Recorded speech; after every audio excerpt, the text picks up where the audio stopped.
mes petits pinceaux, j'espère que vous allez bien. Aujourd'hui, j'ai décidé de vous parler de mes débuts dans la peinture abstraite et de la confiance en soi. Alors pour commencer, j'ai démarré la peinture en février 2019, par hasard. En fait, ça faisait un moment que je cherchais une toile en plusieurs parties pour mon salon de couleur verte. Ça faisait quelques années que j'en cherchais une et puis je trouvais jamais ce qui me plaisait, enfin quelque chose qui me plaisait. Et par hasard, je ne sais pas comment l'idée m'est venue, en fait, je me suis dit, mais en fait, pourquoi pas en faire une moi, de ma première toile. Et en fait, j'en ai fait une quadriptyque, donc plusieurs parties de couleur verte. Alors j'ai commencé par faire avec de l'éponge en fait. Donc je sais pas combien de temps j'avais mis pour faire cette première toile. Sur le moment j'étais quand même plutôt contente. Après j'avais essayé d'ajouter un petit peu de peinture un peu plus épaisse, vous savez, des petits tubes avec des petits points, tout ça. Puis résultat, j'étais pas super satisfaite, mais c'est vrai que j'étais quand même contente. Et peu de temps après, j'en ai fait une pour la chambre, nouveau en plusieurs parties. Et à ce moment-là, en fait, j'avais récupéré les toiles que j'avais dans l'appartement, en fait, qui étaient des toiles imprimées, en fait. Plutôt que d'aller en acheter, je me suis dit, bon, en fait, pourquoi pas utiliser celles que j'ai déjà. Et j'ai fait pour ma chambre. Celle-là, j'étais plutôt contente, j'étais partie dans les couleurs roses. Mais toujours pas à 100%, j'avais pris des pochoirs où j'avais essayé justement avec mon éponge et puis c'était franchement pas top. Mais c'est vrai que des deux premières toiles, j'avais un petit peu commencé comme ça. Et après, je suis plutôt partie sur internet, j'étais sur YouTube, j'ai commencé à regarder divers artistes et regarder, il y avait certains cours de peinture qui étaient gratuits justement sur YouTube et puis c'est comme ça que j'ai appris en regardant comment on fait un fond et tout et c'est parti comme ça. Mais après, ce qu'il faut dire c'est que quand on fait des toiles, on n'est pas forcément toujours satisfait. Hein. Moi, il y en a eu beaucoup, surtout dans les débuts où je manquais vraiment de confiance en moi et puis j'étais tout le temps à me dévaloriser en me disant que c'était pas beau et puis que c'était moche ce que je faisais et que ça pouvait pas plaire. Mais voilà, j'ai essayé de prendre quand même confiance en moi et puis autour de moi, on me motivait quand même beaucoup. J'ai fait aussi les doudous de mes enfants, dont je faisais un petit peu de dessin étant plus jeune, enfin vers mes 15 ans justement. Donc j'avais fait les doudous, et puis après, bon ça j'ai plutôt mis de côté parce que je trouve que ça demande quand même plus de concentration quand même de faire du dessin. Après j'ai plutôt, je suis partie sur de l'abstrait. Au début j'en faisais quand même pas mal. Des fois j'en faisais 2-3 de suite et puis il arrivait que je ne sens pas du tout satisfaite. Il y en a certaines que genre, mais même encore actuellement, hein, où je les supporte juste pas. J'arrive pas à expliquer ce qu'il y a. Est-ce que c'est une énergie? Est-ce que c'est un moment où on l'a fait, on n'était peut-être pas dans de la bonne énergie? Maintenant j'essaie justement de contrôler un peu mes élans ou quand j'ai envie justement de faire une peinture puis que je sens que je suis pas en pleine forme, j'évite parce que je me rends compte que ça donne des trucs où je suis vraiment pas contente quoi. Donc il y en a certaines, j'ai envie de les jeter, mais heureusement autour de moi on me dit mais non, ça peut plaire à une personne et puis même des fois c'est celles-là qui partent en premier, donc on est des fois étonnés de voir tout ça. Et c'est pour ça qu'il faut se faire confiance et puis petit à petit ça vient.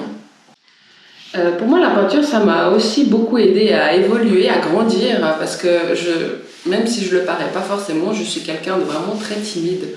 Et d'oser montrer ce que je fais, et puis de montrer aussi derrière la caméra, c'était très difficile, mais ça a fait un grand travail sur moi-même, de prendre confiance en ce que je fais. Et ça m'a vraiment permis de me sentir mieux dans ma peau aussi, de m'exprimer aussi, parce que comme je vous l'avais déjà dit dans d'autres vidéos, c'est que je suis maman au foyer, j'ai 2 petits-enfants. Donc c'est vrai que je m'occupe beaucoup des autres et là c'était l'occasion d'avoir une activité pour moi en fait,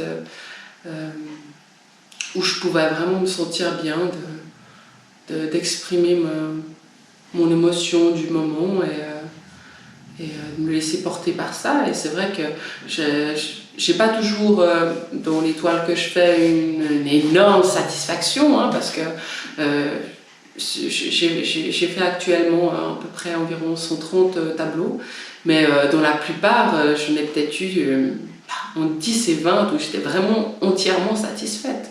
Dans les autres j'étais jamais 100% satisfaite. Et des fois, le fait de les mettre au mur et puis de les observer à un bon moment, on finit par les accepter en fait. Mais Après, je sais pas de quoi ça vient. Est-ce que c'est le fait d'avoir une émotion particulière à ce moment-là, puis on la ressent dans le tableau? Je sais pas. Mais dans tous les cas, il faut des fois, quand on crée une toile, la laisser de côté et l'observer à distance, et puis laisser le temps, et puis de pas trop charger. Parce que des fois, quand on veut trop en faire aussi, après, bah, c'est trop chargé, et puis c'est fini, là, on peut plus revenir en arrière. Donc c'est pour ça que des fois, c'est bien de laisser de côté, et puis de réfléchir, et puis soit il y a des nouvelles idées qui viennent, et puis et au moins ce sera un bon résultat. Dans les débuts, je pense que j'ai dû faire quelques toiles, peut-être une bonne dizaine. Et après, j'ai commencé avec les réseaux en fait.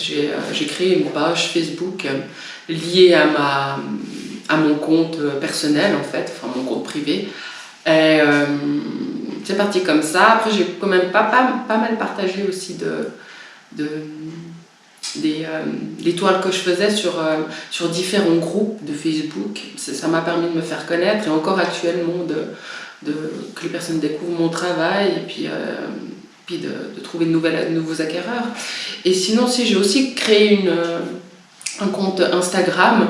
Après, c'est l'histoire d'avoir une communauté, mais je trouve qu'au niveau de la vente, tout ça, c'est pas forcément ce qui apporte le plus quand même. Sinon, par la suite, ça c'était il y a un peu moins d'une année justement, j'ai fait une chaîne YouTube. Je sais plus comment c'est parti en fait. Je crois que c'était parti du fait que j'avais eu 1000 abonnés sur Instagram et puis on m'avait conseillé d'essayer de faire une chaîne et puis c'est comme ça que c'est parti et c'est pour ça que j'en fais toujours. Sinon voilà, il faut apprendre à se faire confiance, petit à petit ça vient, ça met vraiment beaucoup de temps.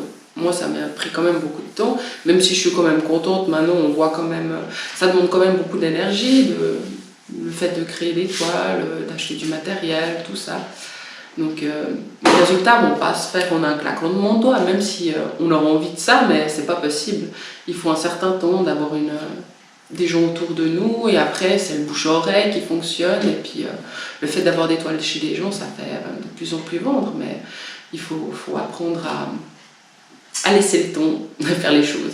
Et sinon aussi j'avais créé aussi, ça aussi dans les débuts en même temps que Facebook, j'ai fait un site internet justement et jusque là j'ai jamais vendu de toiles par internet mais ça a plutôt amené des gens et le fait les gens ils aiment bien se retrouver chez eux pour réfléchir à la toile qui leur plaît le plus plutôt que de se retrouver de voir les photos sur internet ou une par-ci une par-là.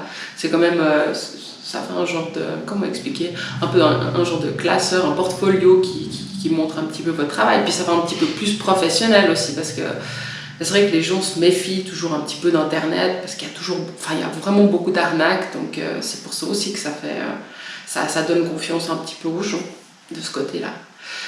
Donc voilà, j'espère vous avoir aidé et puis n'hésitez pas à liker la vidéo et puis à partager et vous abonner si la vidéo vous a intéressé. Merci beaucoup.